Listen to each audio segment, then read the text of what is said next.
Tere tulemast Ürgväekoja tarokooli. Täna vaatame kaarte number 11, 12, 13 ja 14 ehk siis õiglus, poodu ehk siis riputatud või rippuv mees, surm ja tasakaal või tasakaalukus. Alustame õiglusest ja õiglus on nüüd siis otsustamine mõistuse ja tasakaaluga. Et kui te mäletate, siis kaardil number 5 ja 2 olid samuti näha sambad. Et sambad siis tähendavad piiritletust, kindlaid reegleid, mille vahele peab siis jääma see just nagu see tegevus või otsus. Et kui nüüd ülempreestrinna puhul olid need valge ja must ehk siis äärmused, hea ja kurja tundmine ja sisetunde kasutamine seal ja ülempreestri puhul olid nad samuti kivist nagu siin, seal näitasid nad reegleid ehk siis neid piire, mis seavad meile ühiskond ja muud nii-öelda tingimused, välised või meie enda põhimõtted, siis õigluse puhul on need reeglid või need sambad, need piirid seatud nii-öelda seaduse poolt, ehk siis me saame samamoodi rääkida reeglitest kui mis iganes seadusest, karistusseadustikust, kõik sellised reeglid, mis ei lase liiga teha nõrgemale, kaasa arvatud iseendale, ehk siis õiglus, tasakaal. Kui me nüüd õigluse skulptuure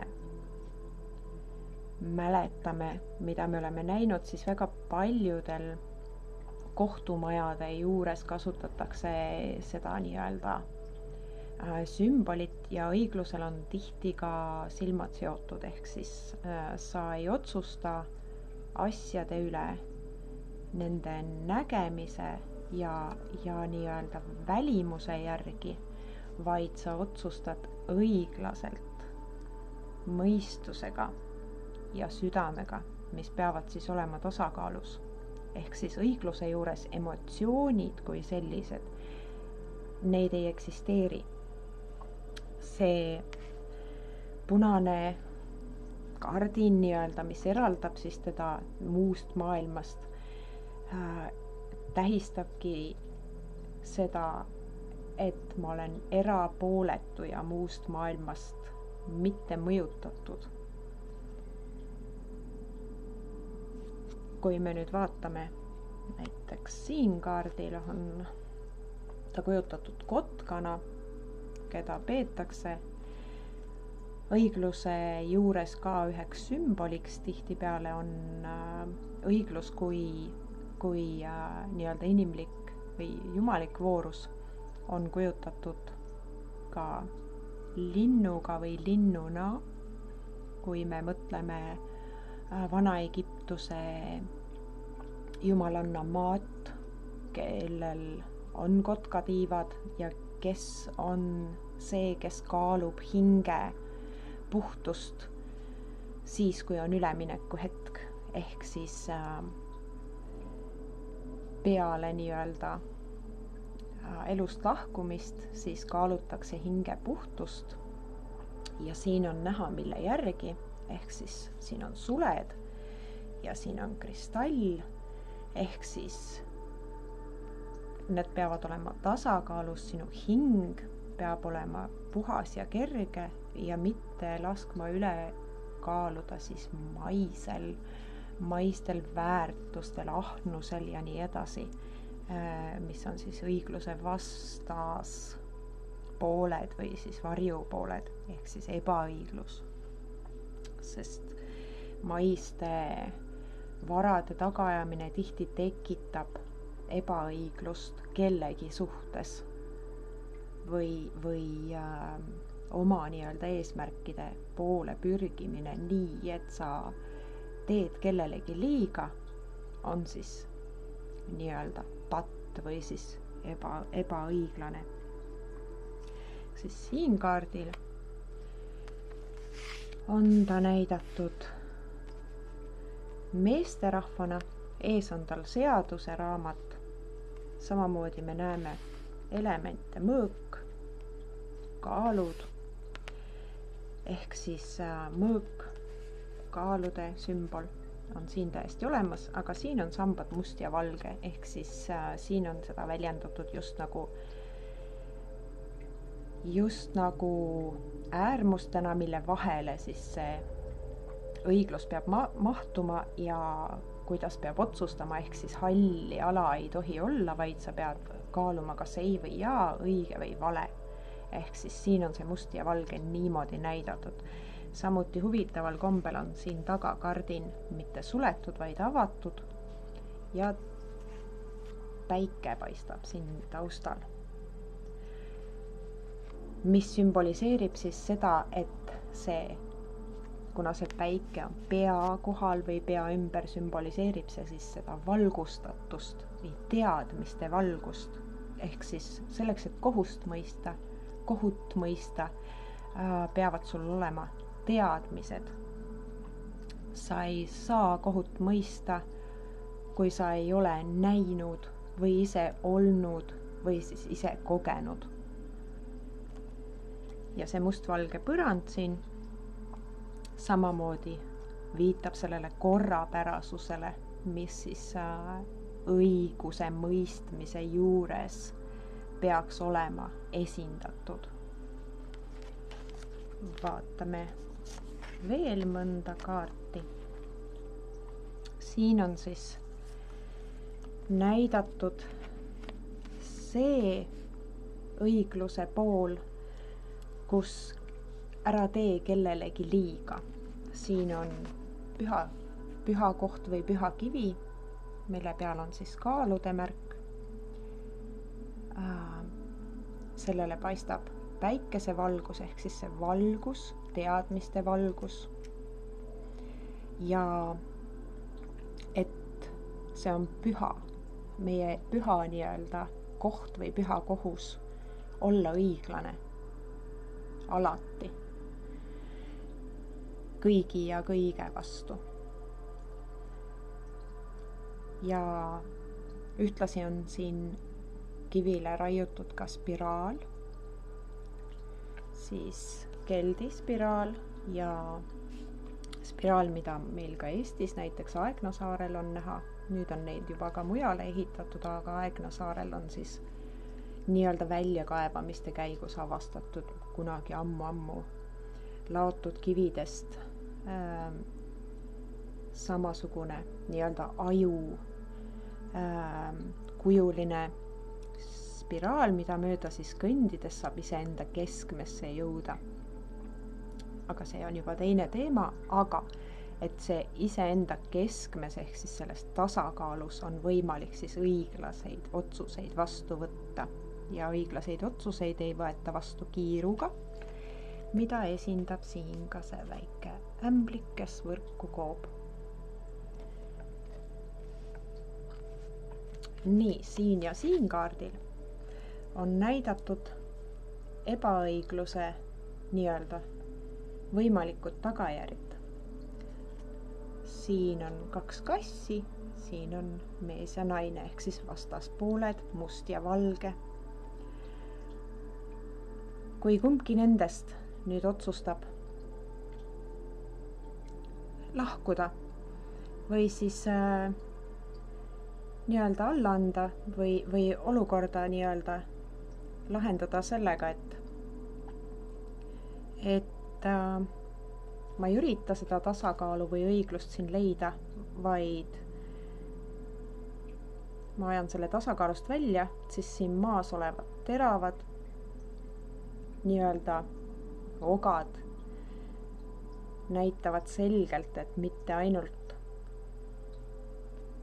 see otsuse tegija ei saa haiget, kui ta siit maha peaks tulema, vaid ka teine, kogu see nii-öelda tasakaalumasin balansseerib klaaspallil, mis on omakorda toetatud raamatule, mis näitab seda jällegi teadmised. See valgustatus peab olema selleks, et otsuseid teha.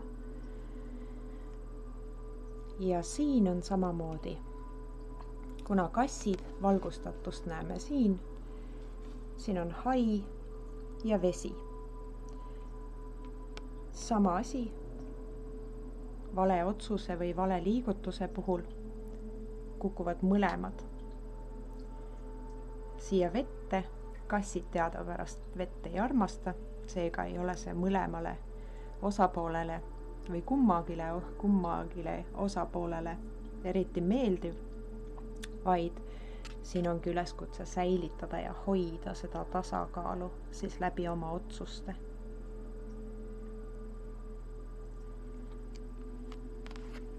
Nii.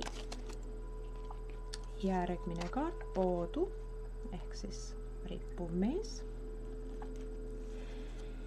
Selle kaardiga on nüüd väga palju paralleele tõmmatud Oodini ruunide saamise teo ja looga, kus siis Oodin iseennast riputas pea alaspidi ilmapuu külge, odaga ennast sinna kinni lüüas, ehk siis haavas ennast, tekitas endale kannatusi selleks, et näha enamat. Rippudes seal 9 päeva, päädis sellega, et talle siis avaldati ruunid või ruunide nii-öelda olemus ja tähendused. Ja poodu ongi see hetk, kus sa pead aja maha võtma ja selleks, et nüüd seda valgustust või nägemist, arusaamist, mõistmist saavutada, on vaja sul nii-öelda kannatada. Tihti mitte halvas mõttes kannatada, kannatused on selles mõttes enda tekitatud. Näitan siin 3 erineval kaardil, kuidas on võimalik nii-öelda selles olukorras. Siin vihma sajab, väga rahulolematu näoga riputakse siin, käed on, kehakeel näitab kogu seda rahulolematust ja kõige nii-öelda võib-olla isegi vihkamist. Et poodu puhul tasub alati erinevates kaardipakkides keerata see ringi ja vaadata selle kujutatud siis inimese või nagu näoilmet. Siin on konkreetselt kannataja, dramaatiline kannataja võiks isegi öelda, kus siis selle asemel, et võtta see aeg maha ja oodata, on siis näha, et enesehaletsus on võimust võtnud. Ja siin siis on näidatud see hirm nüüd millestki ilma jääda, kui ma võtan selle hetke,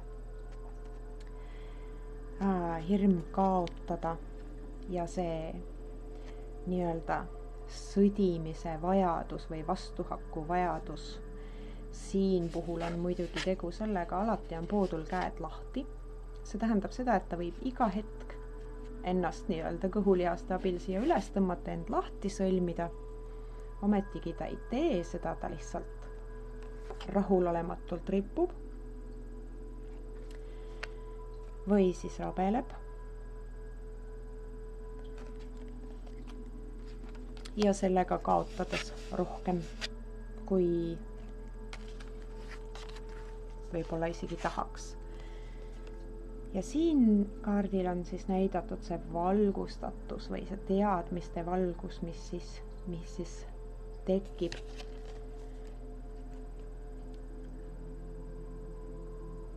See ooteaja nii-öelda ära ootamine ja nüüd nii-öelda vastandiks nendele negatiivset emotsiooni tekitanud poodu olukordadele on siin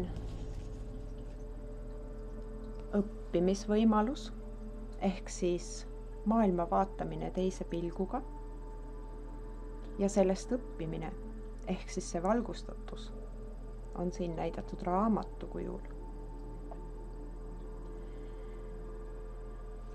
Ja siin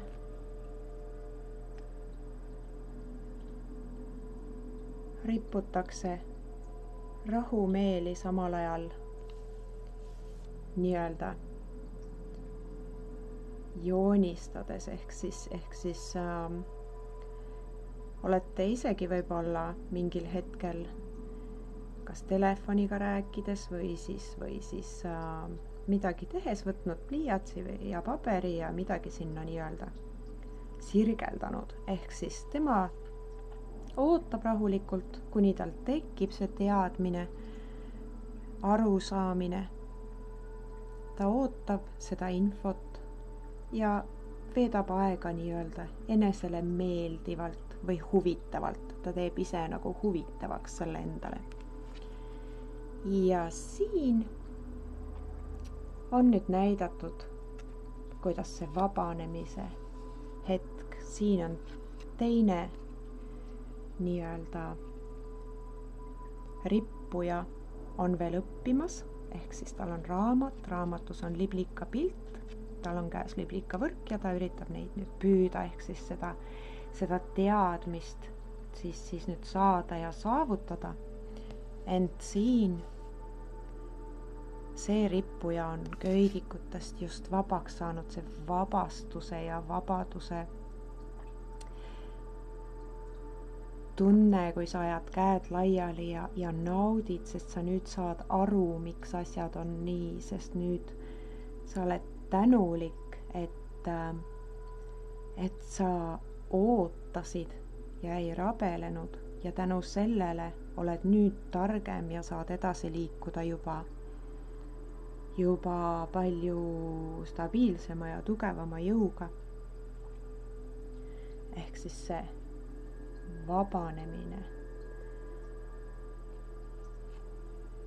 vabanemise emotsioon ja koos teadmistega, siis temal on nüüd liblikas nagu südames või siis rinnus, ei ole enam õhus. See on osa temast. Ehk siis tema läheb sellest olukorrast ära koos selle õpituga. Järgmine kaart. Surm. Siin kaardil on nüüd hästi palju detaile. Ka põhjusega, kuna see on üks kõige kardetavamaid kaarte kaardipakis, mille pärast väga paljud ei julge kaarte võtta kätte või nendega tegeleda. Näitan ka siis võrdluseks vanema aja Itaalia stiilis surmakaarte, kus siis surma nii-öelda olemasolu kaardipakis on elu üks osa, nii nagu kaardipakis on olemas kõik voorused, inimlikud ja jumalikud, nii-öelda meie eluteekonna üks osa. Ja pange tähele, surmakaardiga ju suur arkaan ei lõppe. Ta on üsna keskel, mis tähendab seda, et selleks, et jõuda lõppu, selle teekonna lõppu, ehk siis maailmakaardini, mis on viimane suure arkaani kaart, või siis ka narrikaart, mis siis on nii esimene kui ka viimane kaart, ehk siis 0, kus siis ühel puhul teekond algab, teisel puhul algab uus teekond, kui maailm nii-öelda pöörab või läbi saab selleks hetkeks see teekond, siis surmakaart ei ole algusest peale kõige esimestest kaardipakkidest alates olnud viimane kaart, vaid on olnud umbes keskel, mis näitab seda, et areng saab toimuda läbi transformatsiooni ja muutuse ja mõistmine aja tähtsuse mõistmine ning see, et surres ei ole vahet, kui palju sul on asju. On vahet, kui palju sa oled õppinud, sest hetk enne nii-öelda lahkumist on hilja kahetseda ja mõelda, et ma oleksin võinud, ma oleksin saanud ja siis on hilja mõista. Ehk siis siin ka mõistmine ehk siis poodu vahetult enne surma ehk transformatsiooni tähendabki seda, et selle teadmise abil on võimalik muutuda. Ja siin on nüüd siis näidatud surmavikati all on kõik erinevad, siin on paavsti müts, siin on kuninga kroon, siin on narri nii-öelda kepp, siin on kirves, siin on sõjakiiver, siin on tähetarga vahendid, siin on jahimehe karulõks, millega siis ongi tahetud öelda, et surma ees me oleme kõik võrdsed, ükskõik mis ametit sa pead, ükskõik milliseid saavutusi sa oled füüsilises maailmas, millist positsiooni, milline imidž sul on, mida teised sinust arvavad, see ükski asi ei loe. Ja nüüd, kuna esimesed kaardid tekkisid musta katku ajal, siis sellel hetkel tekkis inimestel see arusaamine, et mitte keegi ei ole kaitstud. Siis nii-öelda, sa võid olla rikas, vaene, me oleme kõik võrdsed sellel hetkel. Ja nüüd vaatame siin kõigepealt valge roos sümboliseerib transformatsiooni ja uuesti sündi. Surm tuleb valgel hobusel, kellel punased silmad põlevad peas, ehk siis surm on nüüd vanadel maalidel, mis siis allegooriliselt on esitatud, on üks 3 ratsanikust, kes siis inimese elus nii-öelda suurt rolli mängivad. Nendest räägime mõnel teisel korral, muidu me kaldume kõrvale ja siin me näeme juba langenud kuningat, kroon on siin maas. Preester või paavst palub nii-öelda oma, ehk siis viimasel hetkel palvetamine või andeks palumine. Siin on kas noor tüdruk või ema ja laps. Ja siin me näeme siis seda nii-öelda jõge ja teispoolsust. Teispoolsus ei ole nii värviline, kui siinpool on. Siin on hall pigem kõik. Siin on värav, mille tagant tõuseb siis päike, mis siis sümboliseerib seda, et iga lõpp on millegi uue algus. Ja selleks nüüd, et sinna pääseda sellele väravate juurde ja teisele poole, selleks on vaja siin kõik asjad lõpetada. Midagi tuleb maha jätta selleks, et saaks edasi liikuda või teisele poole, kuna üle jõe ei saa elavad minna. See nüüd sümboliseerib nii-öelda seda kõikide väga vanade kultuuride uskumust, et siis meid eraldab surnute maailmast siis see jõgi. Nii, siin 2 kaardil on nüüd väga hästi näidatud see, kuidas selleks, et mingi asi saaks elada või edasi minna, selleks peab midagi maha jääma või miski peab lõppema. Siin on öökullil on suus hiir, mis tähendab seda, et öökull ei tapa ju seda hiirt või ei söö seda hiirt tapmise pärast, vaid sellepärast, et ellu jääda. Ehk siis samamoodi päike, mis tähendab seda, et öö saab kohe läbi, jahiaeg saab läbi öökullil ja päike tõuseb. Uus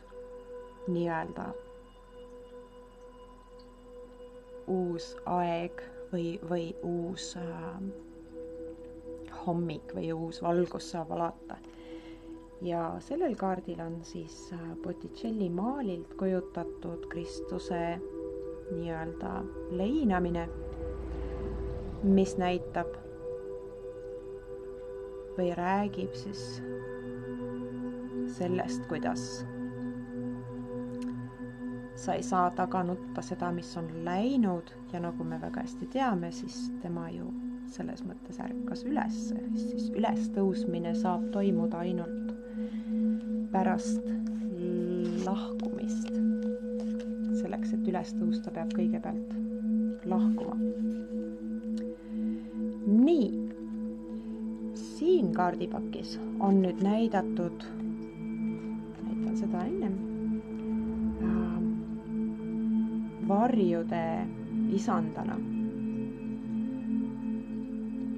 Ehk siis siin metsavarjus, ehk siis varjus on siis keegi, kes on lahkunud ja vaatab siis, kui me nüüd vaatame seda, see paistab naisterahva moodi. Siin on isa ja poeg, kes on siis kaevult vett. See näitab seda, et elu läheb edasi. Ja meil kõigil on keegi, kes meid valvab, meid toetab ja meie edasist elukäiku jälgib. Ehk siis siit valguse käest tuleb teerada pimedusse ja samas see, kes siin pimeduses on, vaatab, kuidas neil läheb. Kuidas isa õpetab pojal vett kandma, ehk siis annab edasi oma teadmisi, mis näitabki seda, et andke edasi seda, mida te olete õppinud. Te ei saa kõike endaga kaasa võtta, tehke seda aktiivselt eluajal. Ja siin kaardipakis on siis näidatud, kuidas marionettnukul lõigatakse niidid läbi, ehk siis temaga enam ei mängita, sest ta on kulunud. Tema aeg on läbi saanud, siin on juba uued vahendid, et uus luua. See asi tuleb lihtsalt praegu lõpetada, kuna see on vana, see on kulunud, see ei toimi enam.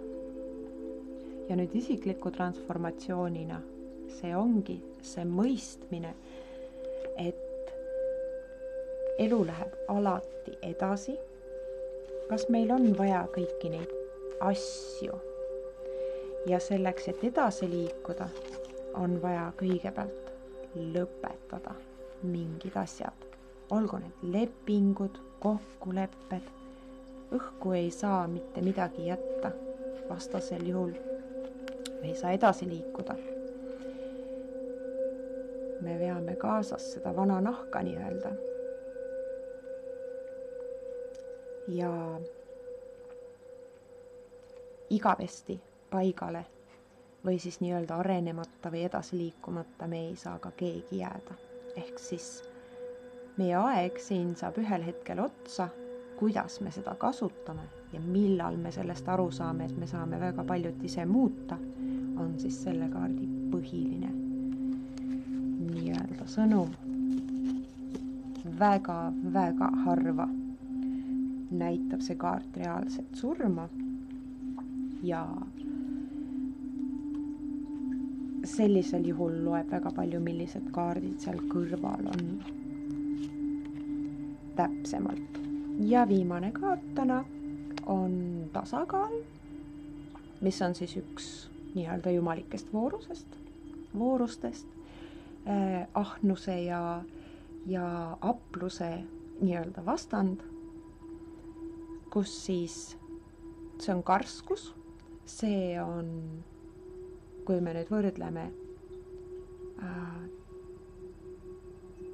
õigluse tasakaalu selle tasakaaluga, siis õigluse tasakaal on füüsiline, meie otsused, meie sõnad, meie teod. Tasakaal on meie hinge puhtus, meie nii-öelda käitumismudelid, mis ei ole tasakaalust väljas. Tema üks jalg on maa peal, teine vees. See tähendab seda, et ta oskab mõlemas seda tasakaalu hoida. Ja siit veest läheb teerada mägedesse ja valgustatuse ehk siis päikese poole, mis näitab seda, et kui sa oled saavutanud selle sisemise tasakaalu, mõistmise ja oskad otsuseid teha nii ka, et sa endale liiga ei tee, siis pääsed sa siit, ehk siis sinu teekond just nagu jätkub.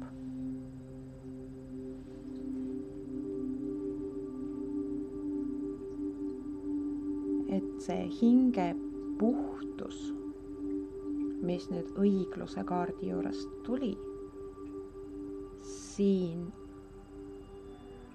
realiseerub päris elus, ehk siis see ühest karikast vee teise kallamine. Alkeemias on seda tihti näidatud tule ja vee segamine, ehk siis sa suudad kahte vastandelementi omavahel toimima panna ja uue aine luua.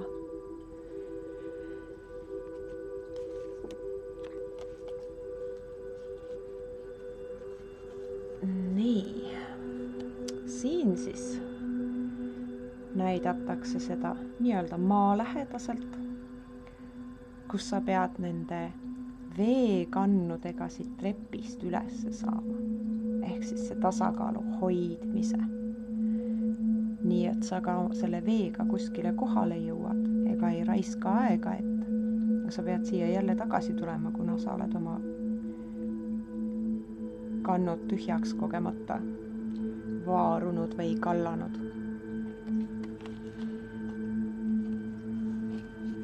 Siin kaartidel on siis nüüd näidatud see öö ja päeva. Ja ma võtsin vale kaardi, selle ma panen ära, väga vabandan kogemata. Et nende vastandite koosmõju on siin nüüd näidatud, ehk siis siin on just nagu tuli ja vesi, punane ja hall või sinine, mis on nad on põimunud, ehk siis on näha see koostöö ja tasakaal nende kahe just nagu välimuselt erineva asja vahel. Ehk siis see kaart võib näidata alkoholismi, asjad, millega liialdatakse, liigne raiskamine, liigne kõik, mis ei ole tasakaalus. Ja siin on ta näidatud väga kenasti saarmana, kes elab ja toimetab väga edukalt nii maal kui vees. See, kuidas tema nii-öelda seda lainetust, kuidas see tema ümber liigub, näitab seda, kuidas tasakaalus olles on võimalik sul läbi elu just nagu sujuvalt ja lihtsasti nii-öelda liuelda, kui sa mõistad neid asju. Kolmas silm tema otsa ees näitab seda teadmist ja arusaamist, miks on seda tasakaalu vaja, kellele seda vaja on, endale, teistele, et sa oskad läbi selle tasakaalu mõista. Ja valge liilja puhtus ehk siis läbi ilma hukka mõistmata, ilma kohut mõistmata. Mõista teisi, ennast meid ümbritsevat ja kuidas eluvoog toimib, kuidas tegelikult kõik asjad on tasakaalus ja milline sinu enda osa selles tasakaalus või tasakaalu puudumises on, ehk siis nii palju on enda teha ja enda kätes. Ja siin kaardil on nüüd näidatud, kuidas see vesi, mida ta valab, toidab maad tema jalgade all.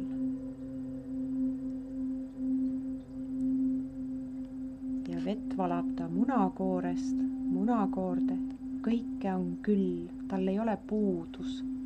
Kus on, sinna tuleb juurde, kus on tasakaal, seal ei saa see kunagi otsa.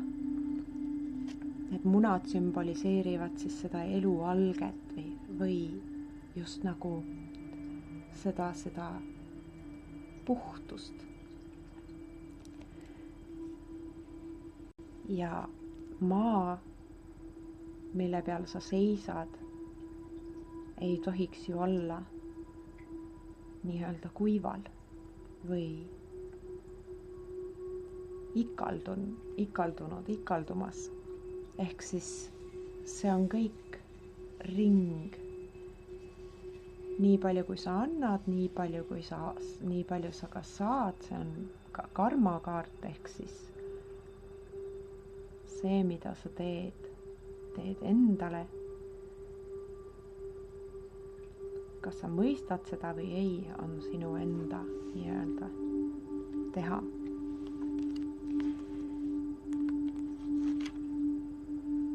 Ja ongi selleks korraks kõik. Aitäh ja kohtume juba järgmiste kaartidega järgmisel nädalal. Olge hoitud!